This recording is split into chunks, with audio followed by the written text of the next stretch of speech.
So this is Lab 2, Charge Tape Revisited. I apologize if I cough at all during this video, I'm a little bit sick.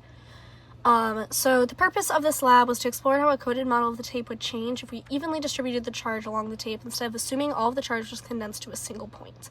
And this result showed that our estimate from the last lab, where we assumed it was a point charge, is actually lower than the value of the charge on the tape that you would need to counteract the force in this lab. So fundamental physics principles used, we used Coulomb's law, which states that the force on a point charge is Coulomb's constant times charge 1 times charge 2 all over the distance squared. Newton's second law, which states force is mass times acceleration, and gravitational constant is g equals 9.81 meters per second squared. Assumptions made, we assumed that each U-tape had the same amount of charge, and we also assumed that none of the charges on the tape affected any other charges on the same tape, so that, like, the charges didn't affect other charges.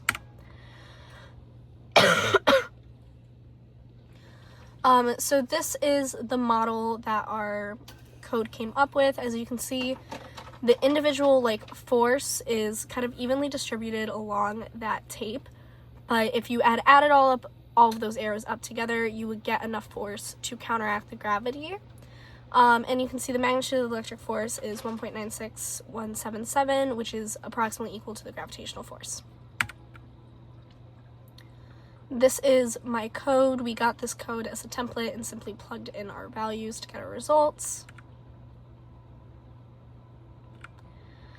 The what if and why. So the what if and why questions for this lab were, what if you had modeled each of your tapes as a single point charge like in the previous lab and compare that to your estimated value?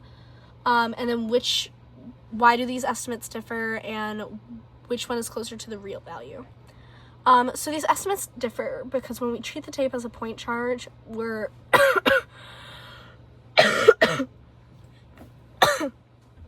sorry.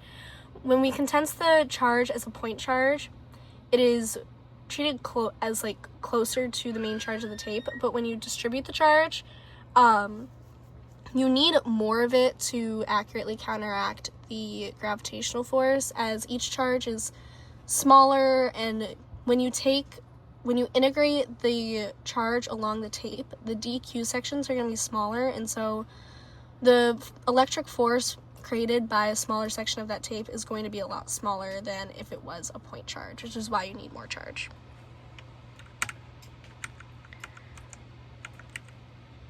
And then our possible sources of error. One possible source of error is electrons traveling from our skin into the tape whenever we touched it, because your electrons and charge can be transferred anytime the tape is touched. So also electrons traveling from the table or anything else that touches the tape. And another source of error is that the tape poles may not have transferred the same amount of electrons, and our assumption of equal charge is just inaccurate. Thank you.